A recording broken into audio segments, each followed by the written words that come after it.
Ever played a gig to just the bar staff and sound engineer? Or found yourself alone carrying an amp through the streets at 2 a.m? Have you ever had to busk for your next meal?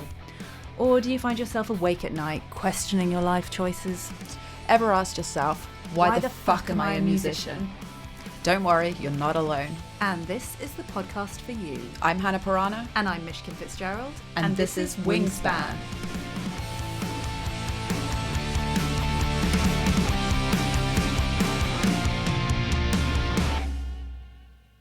Hello, it's your favourite witches. Hello. We're in somewhere new today. We are.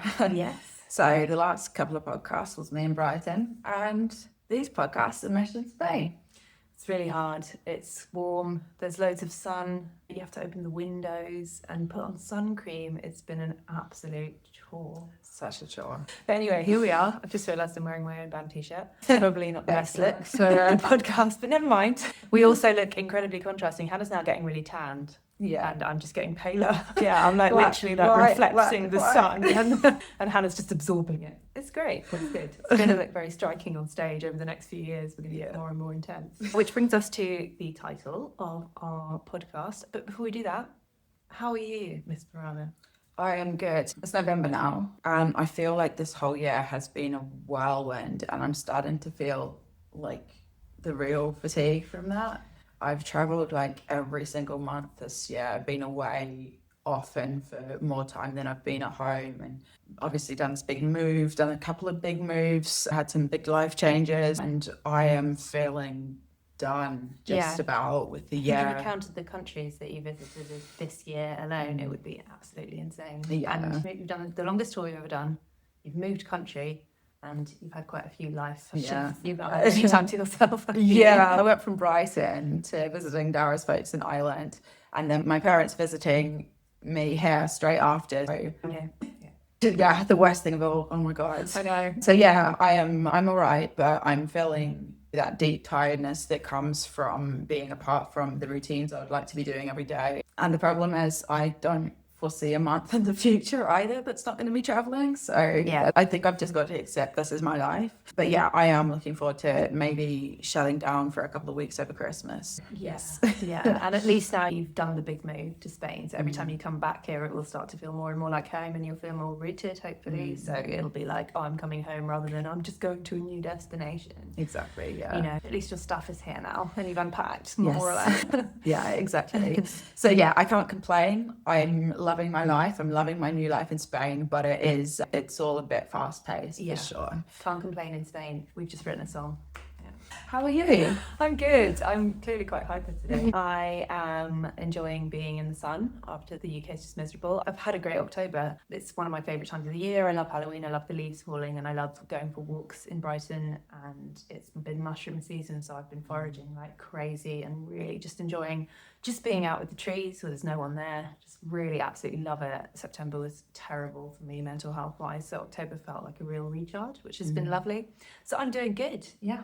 Excellent. And now you're in Spain. And now I'm in Spain. Vitamin D. Yeah, exactly. It's great. It doesn't appear to be working, but we've got a week to try and change the complexion. Yeah. But you are the moon. I am the moon, yeah. And you are the sun. And we've written another song. Anyway, so today's podcast is called Pause, and it's basically about flourishing in the later part of your life as a mature artist. So whatever your age group is that you're listening, whether you're just starting out, whether you're in your 20s, 30s, 40s, 50s, 60s, 70s, we don't care. But basically, whatever decade you're in, this is applicable. But basically, for us, we've become established artists over the last couple of decades. And it's taken a really long time. And now this podcast is basically for reflecting on what you've done and moving into the next kind of era of our musical career. It's pretty obvious that the music industry favours youth, especially the pop industry, and that's a real problem for women who are either coming into music later in life, or they have been in music for a long time and they're trying to stay relevant. And there's a really toxic kind of theme out there that writes women off as soon as they get over the age of, let's say, 27. So this podcast is all about embracing, enjoying and flourishing in the later part of your life. Embrace it, and also being allowed to slow down. Yes, definitely. That's why the title of it is called Pause. Okay, part one is called The Turning Point, and this is basically about reaching maybe the later part of your career. So whether you've been doing this for 2 or 3 decades, or you've been doing it a decade, or you're just coming into music at this point, this is all about writing and creating from a place of self-awareness, because you might have gone through quite a lot of big life things. Maybe you've had kids, been married or divorced, maybe you've moved several times, maybe there's just loads and loads of life things that's going on, and you've probably at this point played hopefully quite a lot of shows, so there's quite a lot of knowledge in there as well. But yeah, as we said with the title, the irony of finally having confidence and perspective just as the industry favors younger females. Yeah, we just want to unpack that a little bit and say that we've both been artists that have worked throughout pretty much since we could pick up an instrument, through our teens, through our 20s, 30s, and I'm now just hitting 40. And it's something that I think does plague you for a part of your career, like whether you're really strong and you're supported and you've got a real network of women, it doesn't stop those thoughts coming in that maybe, oh shit, is it going to be too late for me? Am I becoming irrelevant? Is it all right that I get on stage? Yeah.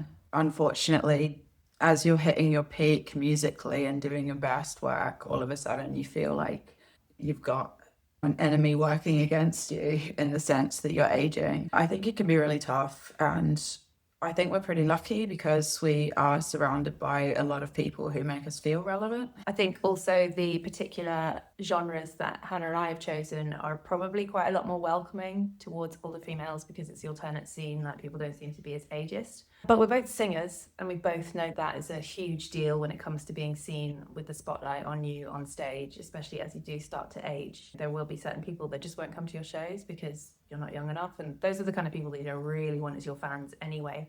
But it doesn't stop you worrying, will anyone want to come and see me when I'm like in my 60s or something? Will we even be making music? And I think it's really tough for women anyway, no matter what career you're in, because you go through these constant things of transformation. Like our bodies transform every single month. We go through a cycle, and then as the years go on, we go through several cycles. So we're talking about puberty first of all, and then through our 20s where we're really fertile and we have these really big cycles, and then suddenly as you get into your later part of life you go through another transformation, menopause, and that can really rip some women to shreds because it does just require a part of you to die so that the new version of you can be reborn. And handling all of that while you're trying to run a music career and stay relevant is terrifying. Yeah, and I think if you're smart with it, your career can reflect your personal journey. I think being able to really be in tune with yourself personally, and if you have the luxury of being able to work intuitively, I think that this is a really good place to start with this. And obviously not everyone does. Some people are really tied down to their contracts or kind of having to work on other people's timelines. But if you are an independent artist like us, I think looking inward and working with the journey that you're going on personally is a really useful place to be. And even in the subject matter of your art as well, I think we've very much gone through the kind of maiden mother crone arc. Yeah. And I think your intuition as you get older only gets stronger. So really like remaining relevant as an artist, like everything that you're told about being too old, it's just such a lie. It couldn't be further from the truth. It's one of those lies that's not just untrue, it's a complete reverse of what happens actually as a female. And we think it's really important to carry on writing because we actually need a lot of older females. And actually, as you transition and as you grow up, you do want to look towards the matriarchs of the industry. And I wouldn't want to listen to teenage music. It's just not relevant to me anymore. I'm not saying that I wouldn't listen to somebody younger. Of course I would. It doesn't matter at any point. All art is relevant.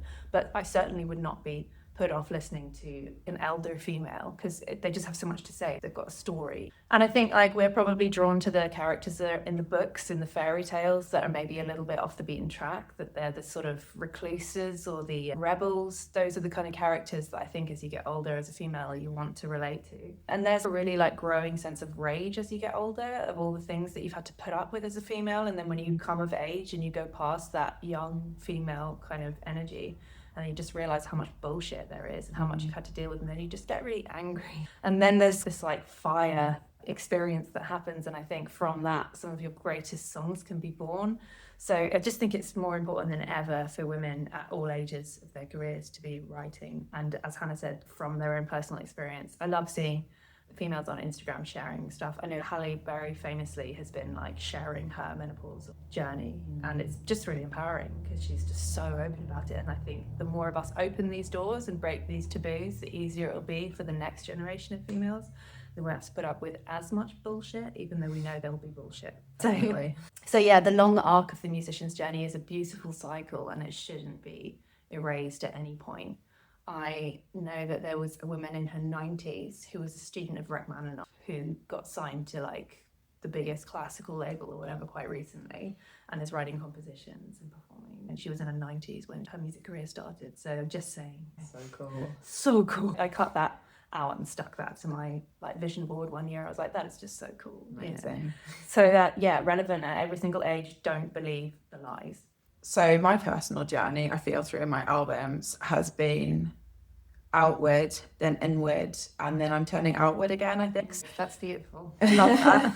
Yeah, it's funny, isn't it? Because you do think you're going somewhere and going in a certain direction, and then you never know what's in the future. So when I was younger, a lot of my albums were expressing myself sexually without sounding too icky, but I'm dealing with all these massive feelings and stuff. And then I got to a certain point with Wingspan where I was pretty settled. I went back inward.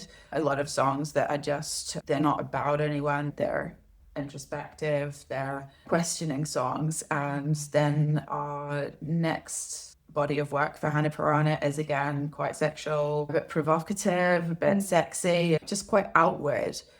But it's different in the sense that it's more confident, I'd say. It's sexy, but it's not trying to seduce. Yeah, it's like empowering sexuality that's for yourself rather than for others. I think that's a really big theme that happens for a lot of females, aren't they? Yeah, exactly. And particularly stepping away from the male gaze. Yeah, exactly. I think when you're in your 20s and you're starting out in the music industry and you get on stage and you suddenly realise that a lot of people are looking at you just because you're young and female. And so you're singing these songs and you feel like you have a lot of power because of that. But then when you go through, as Hannah said, going inwards and then going outwards again, when you come back from all of that, it's more like about you having the power and not caring what anyone else thinks. And that's a beautiful place to be in, because I think when you are performing in your 20s, you're like hyper aware of how you look and how people are looking at you. Whereas when you're a bit older, the fucks just disappear. Yeah. And then you're enjoying yourself, but it's for you and your own art. It's more like you're just doing it for yourself. And I don't really give a shit if anyone finds it attractive. And that in itself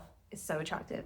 Yeah, and you're so sure of yourself as well. Like, you've seen yourself in 1,000 videos. You know how you look on stage. You know what makeup works for you. Like, all of this stuff that you've had to go through in your 20s, suddenly you're able to kind of come back and really build on that with so much confidence and such a strong foundation. And the same with songs as well. You've got a body of work already. You've got an identity. You've got a narrative. People know who you are. And being able to build from that, like, you're just coming from a position of such power. Yeah, and that's so relevant because then you're just so authentic that people are like, wow, this is the real thing. You're not just trying things out anymore, as Hannah said, you know what works, and that's the real thing of confidence. And it's really great now as well, because I feel like when we go on tour or when we turn up at places, we're not afraid for people to see who we really are as well. And that's really empowering. I guess like in the 20s, I don't know about you, but I would like not leave the tour band without having makeup on. I would not want the promoter, the sound person, anyone to see me like not looking how I perceived myself should look. Whereas now you just walk in your pajamas and you're like, mate, have you got coffee? And they look at you like, and you're like, good, I don't give a shit. I actually don't give a shit. And then you put your face on and get on stage and they're like, oh, okay. she can look nice. But also it's just, I just don't care. I don't care that people can see me, they can view me however. I'm happy with myself. And I think that's a real confidence thing. It's like, can you just show up with your own face in your pajamas and not give a single flying fuck? That's a beautiful feeling. So true. Actually, it's always awkward on tour if we're going out for dinner or something, because all we bring are track pants and stage dresses. Yeah, it's one or the other. You're going to get one extreme. You're going to get like me with spots all over my face, just smelling. Or you'll get me like full face of makeup, with like skinny trousers on, boots and whatever. But there's no in between anymore. So It's not. I don't have time for that nonsense anymore when you're older. You just don't give a shit. I just don't have time. Yeah. But also it's nice because you're just not trying to impress anyone. Like the people that you're trying to impress are your audience. And you're not even trying to impress them, you're just doing it for yourself, aren't you? So you don't need to worry about pretending to be that person all the time. Yeah. And even on social media, if I feel like putting on makeup, it will be because I feel like putting on makeup. So true. Everyone knows how we look without makeup. Yeah, I'm just glad they can't smell me. That's the best thing about social media for me. Is you're just like, maybe not today. And then I'm like, it's fine, no one can smell it. It's great. Okay. Yeah, we just wanted to put in a lovely reference to this sort of transformation thing. And that's that at some point, you're going to move away from wanting to be seen to be wanting to be your authentic true self. And you have to go through this process. And in order for you to do that, like the ego parts of yourself that are getting in the way, how are other people seeing me? Should I look like this? Looking at others and seeing what they're doing just needs to die. But alchemists, like the original alchemists in England, they believe that in order to achieve your magnus opus, which is like your life's great work, then you had to purify yourself and let go of the ego parts that were no longer serving you. And they called it mortification, which literally means facing the dead parts. And I think as you become an older woman, this is so relevant, so much more for women than it is for men, because you just go through this huge transformation, especially at perimenopause and menopause. And you end up just coming out the other side of the flames, like even stronger. But it's a process that we all have to go through, and I think it's beautiful. So I love that word, mortification. But yeah, it's a thing that's been around for a long time. How would you say that your arc has gone over the years of your career? I would definitely say that I've gone through like several transformations. Like my first arc was when I left home, left the church, left my parents and all that stuff behind me, and like went into the punk scene in Brighton. And that was a huge transformation because I was shaking off like the shackles of religion and repression, and that was a massive like going through the flames thing. It was a bit of a lonely time, but I did find my own sort of tribe. And then found you and found my real friends, and that was really nice. But yeah, that was the first kind of going through it. And then in my 30s, when I got divorced and I came out to my parents as my true self and completely rejected that old way of life, and I stopped hiding things from them, and I stopped pretending to be someone else when I was around them. These are all like emotional changes rather than musical changes, but if you listen to the work from the beginning to the end of my songs, there is definitely like these themes expressed. In Spite of You from Tanta Fury was very much about becoming my true self, regardless of what people thought of me, and that was a huge turning point. But then most recently, the biggest change for me has been that I have turned 40, and pretty much bang on 40, my cycles have started to be really erratic and all over the place. And I've had a good couple of years of like really wobbly kind of menstrual cycles, and I'm now on HRT to help ride those waves a little bit better. I know that HRT isn't for everyone, and it's definitely, however you go through these things, it's completely up to you. For me, I felt it was something that I needed to just help me along with the bumps a little bit, and I can say it's really helped. It's been really nice to just take the edge off of the craziness, but at the same time I'm fully up for experiencing the whole transformation of menopause. I can't wait to be on the other side of it, just because I know it'll be another layer of freedom that I didn't have before. But that's certainly been the case with Crimson Veil. There was a whole year where I just felt the death of my old band, Birdie's Baby, and it just disintegrated after the pandemic, and it felt like a real death. And I also felt at the same time like I was turning into a different person. It was really weird because like my hair went really weird. Like I couldn't get it to look nice. Like I'd wash it and I'd style it and I'd try and dye it and do stuff to it, and it just wasn't working. My face changed, like everything just looked so different, and I knew I was in like an entire year of transformation and shaking off. And that was the same year that like Birdie's Baby kind of ended, and I was like, I don't think we can really do this anymore. I'm just going to be a studio musician, and that was that. And then obviously pretty soon after we let go of that, Crimson Veil was suddenly on the table, and we had this major record deal and suddenly all these opportunities, and that was like for me the new beginning of whatever I had let go of. So it's been quite amazing to have that happen, because I really thought that might have been like the end of that part of my music career, and I just probably like go into being a bit obscure, probably play the accordion. That was about it, really. I was like, I'll just be an old accordion lady, it'll be fine. Yeah. That'll be cool. I'll just join some classical bands and stay at the back. No one cares if there's an old girl on accordion. But it was not to be. Yeah. We were supposed to start a new project and have this new thing of life, and that's now really reflected in the music. I feel like all of the songs from Hacks were really introverted and all about going through the shadow side and then coming out as a new person. And certainly the next record is all about like women from history who went through traumatic things. Yeah, I guess as you become older, you become way more aware of the world around you and all the injustices within the system. And I think the New Crimson Veil record definitely reflects that. Like, it's very feminist. It's very raging against It's the so patriarchy. ragey. It's so ragey. Yeah, it's good. I feel like that little like punk version of me is coming out in a different way, but it's like it's with a bit more poetry and maybe some better chords And some deeper anger. Yeah, exactly. Mature anger rather than fuck you, I'm a punk. I won't clean my room. Yeah, which is basically that was 19-year-old me. Yeah, it's interesting, especially with the Betty's Baby example, that you never know where your career is going next. Right. And you might think that something has ended, but really it's just hit pause sometimes. Love it. I see what you did there. That's great. Yeah.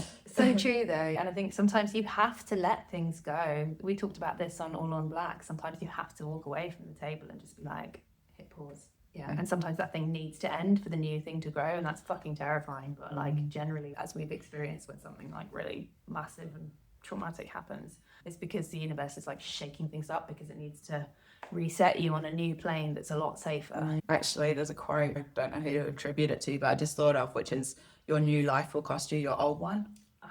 I love that. Yeah. That's beautiful. Okay, great. We're going on to part 2 now, which is transformation and reinvention. Do you want to kick off?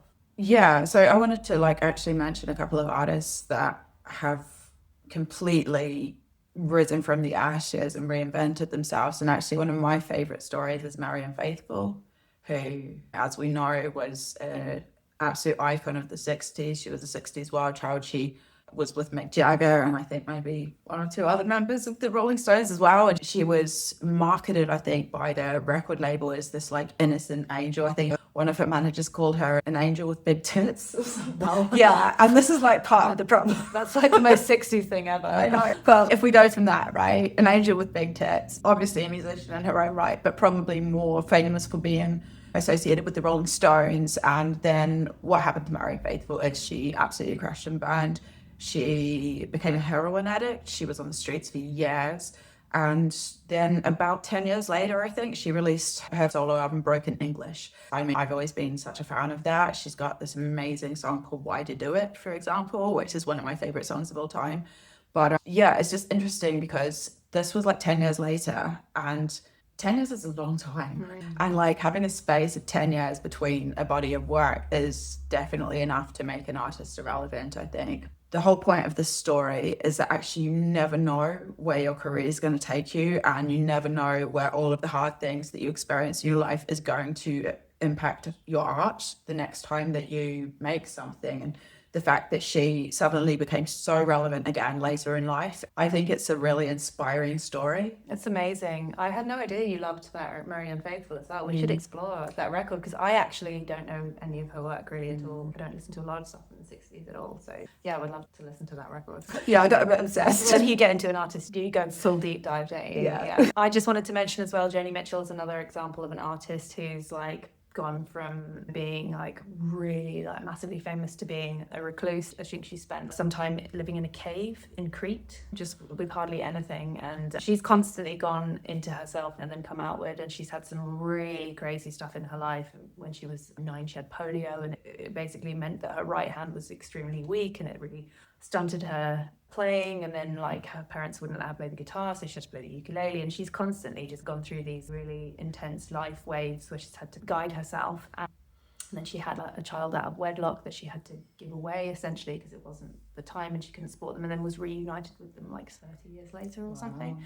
Her story is just absolutely insane, but the music, you can tell that she's really living that experience through the music. There's several albums which went into recluse, but she basically disappeared and went completely off grid and then came back with these albums, and she's definitely not afraid to hit pause. So that's a really inspiring thing. Joni Mitchell's one of the greatest songwriters of all time, so definitely it doesn't matter how many pauses you hit. If you're a decent songwriter, you'll always come back stronger. Yeah.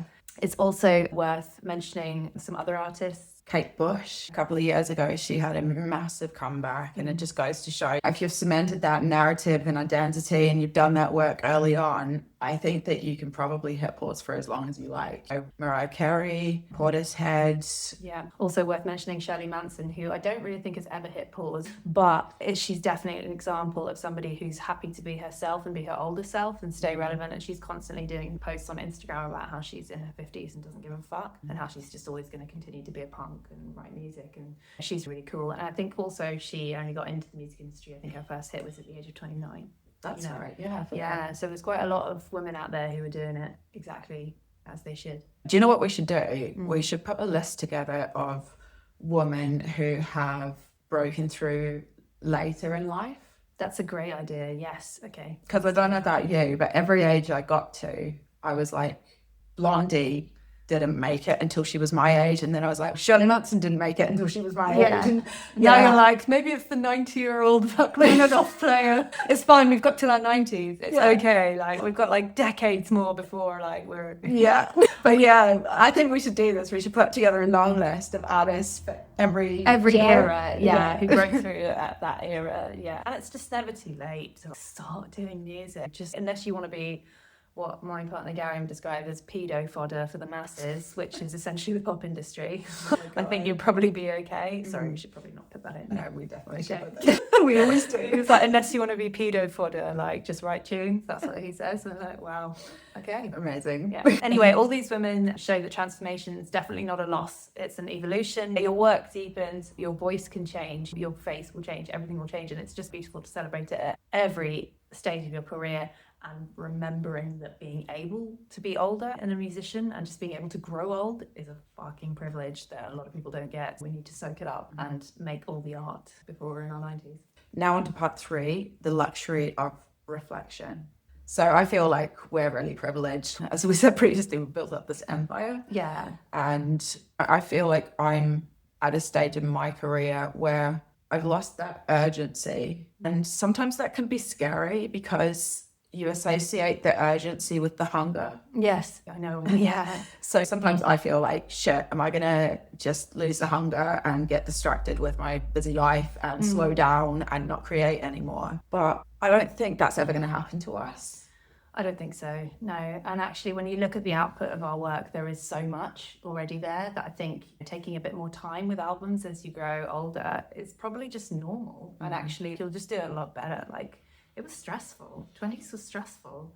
It was doing everything on high speed, no sleep, no money, bouncing around from place to place, trying to get things. And sometimes we probably didn't play very good shows because we were burned out. We probably didn't write the best songs because we're like, gotta finish the album. Like, now you get to be like, okay, I'm gonna choose what I do instead of this perpetual hamster wheel that you're on. Especially, I feel like the arc also happens in terms of your output. Yeah. For me anyway, and I feel like this is pretty common. When you're approaching your late 20s, you're like, shit, I'm about to become relevant. Let's put everything out. And things can feel a bit rushed. Things can feel a bit less than perfect. And I feel like then you get to like your late 30s and 40s or whatever, and you're like, I've got the luxury of time again, because the people who dropped off when I stopped being in my 20s are not listening to me anyway, and the people who carried on being fans, they're going to listen to me at any age. Exactly, yeah. I think somebody on my Patreon said recently, I can't wait to see an old Mishkin like still busting out the tunes or at the piano.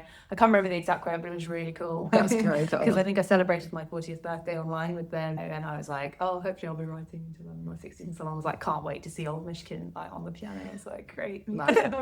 Yeah. But yeah, I love that like loss of the urgency now. And like when you're young, you do chase a lot of opportunities. And that's good. Like, you should go for it. But I think as you get older, you've got your team then as well, and you know the people you work with. And also, if you're like me and Hannah, you now have multiple projects because you can balance them all. You've put the big burst in with your core project, and that's become established, and now it's just a time to feed each one, and they're like your musical children. If you hadn't had kids like me and Hannah, then really the bands become like your babies, and your songs become your babies, and you just keep putting them out, and it becomes a process that's already done from beginning to end, rather than learning each time. Now you're like, we know what works, now we just keep writing the music. We have the producers that we work with, we have the management, we have the contacts, booking agents. So by this point, it's just a whole team operation, and that's a really lovely thing, because you do get a lot more time then to focus on the art, which is where you should be. Absolutely, yeah. And sharing that creation with people. People know who you are. People know your voice, and it means that you can be a bit more comfortable in that you don't shout so loud. You're able to write songs and be like, hey, what's the lyric I should write here? Or, hey, do your thing. And also, let's be honest, you flexed already. You don't need to flex so much anymore. Like some of the piano solos that I wrote on those albums that were like, as you're turning 30, were like, Meg, I'm really good. Do you know what I mean? Please someone tell me I'm good. And then you're like, I know I'm good. Yeah. But honestly, like, you don't have to prove your musicianship so much anymore, because you probably spend the first 2 decades of your life like really getting good at your musicianship, trying to stand out in as many ways as you can, and then you get past that. And then I think somebody was like, I was like, what songs do you want to hear on my Patreon? And someone was like, Elliot. And I'm like, I can't even play that song anymore. And I'm not going to spend months playing one piano solo for 4 bars, because I just can't be arsed anymore. I've done that song. One day I'll just get someone else to play it for me and I'll just sing. Yeah. One day you might be like, I'm going to practice that all of my hard stuff again, and I'm going to flex again. It's time to flex again, but that was not the time to flex. That was like, I have 5 minutes here, not 5 months. So I'll probably not play that song for a bit. But right, the flex is like not as important, which is quite good. And I think you flex more through your songwriting, which I feel like my songwriting is now my true flex. I don't need to write clever solos now. I'm like, I just really want to write a good song. Yeah, definitely. Yeah, it's like you've become the head chef for the operation. You just know all the flavours. Everyone else is just cutting your vegetables. I love it. Or your cake, hopefully. That's the kind of chef that and they have a mouthful of the cake and they're like, magnificent. Yeah, and you're just there in the kitchen like. Also, at this point in your career, it's worth mentioning that you may have become like a mentor to someone else, or parts of your career that you need to get paid. Like I do a lot of teaching because it pays the bills, and also I feel like now I have knowledge enough of the music industry to help other musicians. But we both reach out. We now have a network where we support others. And that's a really beautiful part of your career to be in, because you don't feel this constant desire to climb up the mountain. You've already got a very good footing here. And then you reach out to others, and then you can all help each other. And then when somebody stumbles, it's just quite beautiful, because you're at a point in your career that you help each other.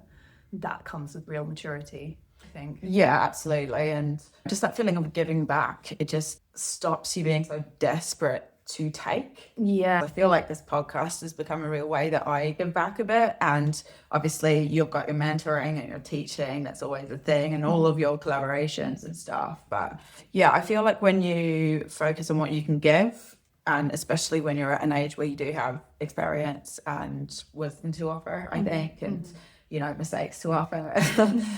I think you do become very focused on what you can give as well as what you need from your audience. Definitely. I think this podcast is a huge part of that as well. I remember when you said I want to make a podcast, and I was like, this is it. This is Peeps' mentorship kind of thing beginning. It's just, it's absolutely lovely.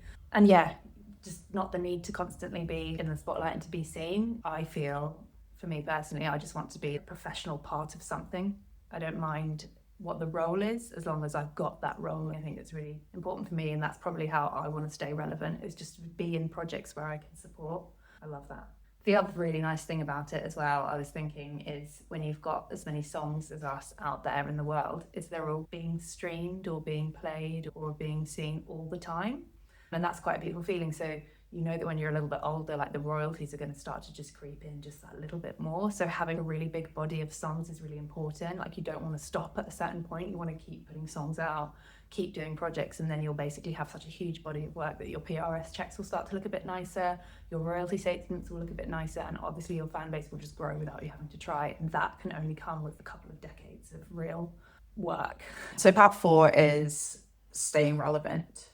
And I think for us, that comes through being honest in your creation, being authentic. We always come back to this, but I think it's so important. So I feel like, for me personally, if my personal journey is reflected in my artistic journey, then I'm always going to be relevant, because I'm always going to be living my experience. And I feel as well that to be relevant, you have to keep an open mind, and you have to keep abreast of all the changes that are going on in the world and in culture and in society. And do you want to give your Queens of the Stone Age quote? Yeah, I think there's a Queens of the Stone Age quote for every single moment in life. To me, like, Queens of the Stone Age is like the Bible of lyrics. But there's a great quote from Smooth Sailing, which is a fantastic song. Have you seen the music video? Which is, hell is but the temple of a closed mind. And this just sums up so much what I was just saying. I think if you're in the music industry, it changes all the time. So does the world, so does everything. Like, if you want to stay relevant, just keep an open mind, listen to people, learn, and don't be afraid to change and progress. I think the minute that we stop listening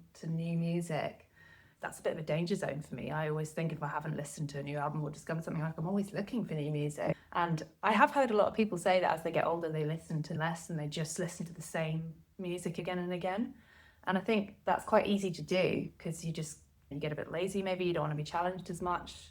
Maybe you've got a lot more responsibilities and you're just a bit tired of the kind of constant learning aspect that comes with music. Yeah, totally. And I think often if you do lead a busy life, sometimes for me, if I've got a break and a chance to listen to music, sometimes I just want to listen to stuff that doesn't challenge my brain. Yeah. So old music can feel relaxing and comforting as well. It feels familiar, doesn't it? Definitely. But yeah, it's so important to listen to new music, and it's so important to absorb new ideas, and not only music, but the zeitgeist and the language of cultures as well. Like, I know a few older people who are like really resistant to new language, like for example, new pronouns and stuff. And actually English is and has always been a constantly evolving language. And if you're not willing to keep up with that, that's when you stop being relevant. Yeah, and that's when you start to, I feel like, look and sound old.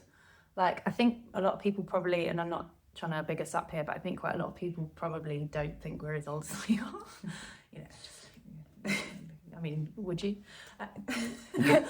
But apart from all that. And also because we're immature. Yeah, that's what I was going to say, probably. But I think it's also because Hannah and I do constantly strive to remain relevant, but also just that we're open-minded and that we're always seeing how culture is evolving, seeing how music is evolving. And I'm not going to sit here and say that I listen to trap music or those newfangled things that the youngsters are doing. Oh dear. But I am always trying to like look for new things, and you're trying to progress. And I think the minute that you just switch off from that is, yeah, as you were saying, it's the minute that you grow old and you get a closed mind. And why would you not want to see what's happening in the world as it unfolds? It's going to be impossible for us to stay like up to date with everything, especially technology. It's moving at a pace that's just absolutely unreal.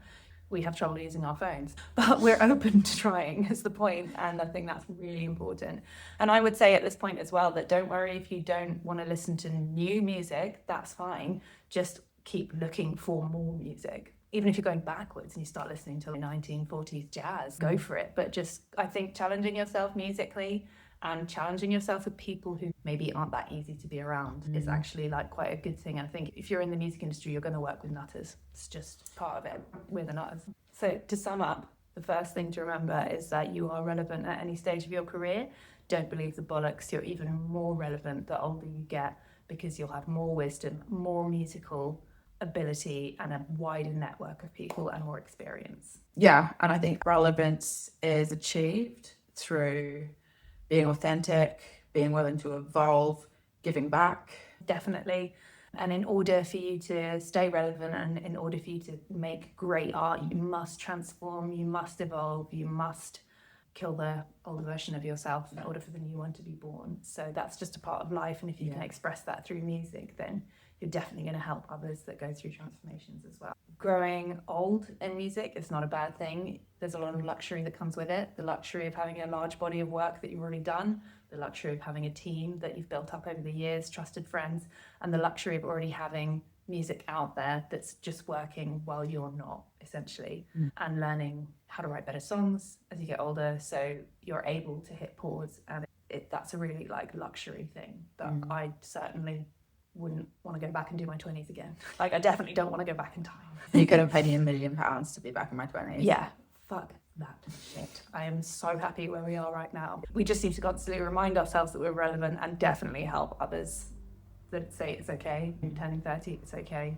Your career's not over. You're turning 40, it's okay. Your career's not over. 50, 60, 70, 90, I hear, is the new sweet spot. Yeah. Yeah, 90-year-olds rock. We'll be here at 90 telling each other we're really fit. So. Absolutely, yeah. We'll need at least 5 coffee breaks for that podcast, but we are going to do it. So, yeah, talking about our older 90-year-old selves, let's transport it in through time and imagine that we are our 90-year-old selves and maybe we're like sitting in bed. I remember back in those beautiful days. As our question of the week, what would you tell your younger self not to bother with? I would tell my younger self, stop trying to impress people. I think I've reached that anyway. But I think you reached that at age like 22. It's like peaked early for that one. But I know probably my most stressful situations through music have been through trying to impress people and that's always miserable because you're looking outward for the validation. And I've, for example, put on gigs trying to impress people. I've released collaborations trying to impress people. And when you do that, all you're looking at is the attendance and the stream count. And actually that doesn't matter. I think what I would tell my younger self at 90 is none of that stuff matters. What will matter on my deathbed is that I've released art that I'm proud of. So good. Yeah, absolutely. Mine's a very similar vein as well. It's to do with not bothering with impressing people. But for me, it was like chasing opportunities that I thought would change my life, particularly chasing people who I thought were like really powerful and really smart. Like I chased a lot of managers in the early days and record labels and people, and I did like meetings with people trying to get them to help me. And I thought that they knew everything. Turns out they knew a crop of shit. And actually it was better off just being with my friends in the music industry. And actually the most powerful people I've ever met are musicians. 100%. They're the crowd of people that can support you. Obviously we have a great manager and that's all amazing, but you don't need to chase those people. Those people will come to you when you're developed as a musician. And so I definitely tell my younger self, stop chasing people who don't matter. And also I would definitely tell my younger self, don't bother with like really difficult networking events. Like I fucking hate those events. Like I don't mind music industry people, but I used to go to quite a lot of networking events and force myself to try and talk to people that I thought might be helpful. And it just ended up feeling like super anxious, really like trying to stand out in a crowd of people. And just the whole thing is like really expensive and just there's a lot of hot air in the music industry, isn't there? And finding real people of quality, I think, only comes through playing lots of really killer shows and writing really good art. If you're that kind of person and you really enjoy that hustle, like 100% go for it. Me and Hannah are not those kind of people. Don't like networking events, like. And I would say I'm a lot more extroverted and I still don't enjoy them and they don't make me feel good inside. So I would definitely say to my younger self, just don't bother with that. Just write songs, write art and meet other musicians and form bonds with them. Everything else will just come to you. And that's what happened. Yeah, exactly. This has been a really fun podcast. Thanks for letting us share. If you've enjoyed it, don't forget to send it to a friend. Maybe you know somebody who's starting out in music and they want to hear what it's like being an older musician, or maybe you've got somebody who's having doubts that it's too late to start their music career, or they're over the hill, or whatever those bollocks words are. Please send it to your friends, and we're gonna finish with our weekly whinge. So do you want to start? So my weekly whinge is relevant to the podcast today. My whinge is that we're told as women that we are irrelevant from the age of, let's say, if we're being really honest, in the male gaze, we are irrelevant once we reach past the age of 27. It's better off that you peak, that you make loads of amazing music, and then essentially you die, because that's the dream as being a female. You never age, you never carry on, you're just there, frozen in time for people to just view you as that one kind of snapshot. And that really pisses me off because I've experienced that a lot as an older female and I just want it to stop. It's a really stupid thing that we're told that we become irrelevant. So that's my whinge, is basically that. It's the patriarchy. Again, it's always the patriarchy that I'm whinging about, but that's my whinge today. It's so relevant. And how about your whinge? I hear you've got a really good one. Yeah, so my whinge is it's November and I still have to put sun cream on multiple times a day. It's such a chore. So tiresome. So long. So long. Yeah. How do you cope? Honestly. Well, also sometimes I have to put sun cream on my own back. Oh my God. Yeah. The whinge. It's just so difficult. Yeah. Don't worry, I can put sun cream on your back on here. So it makes that slightly more bearable. But yeah, you'll definitely need to put sun cream on my back. I'll go on the beach, take my jumper off, and everyone's sunglasses just go. So look at the whitest body in the world. Yeah. It's tough. It's tough. Life is tough. Yeah. Life is tough. Yeah. Anyway, two witches checking out. Thanks for listening, and we'll see you next time. Bye. If you've enjoyed this podcast, don't forget to leave us a glowing review and tell all your musician friends to rate and subscribe. If you want to be on the show or you know someone who should, get in touch. See you next time.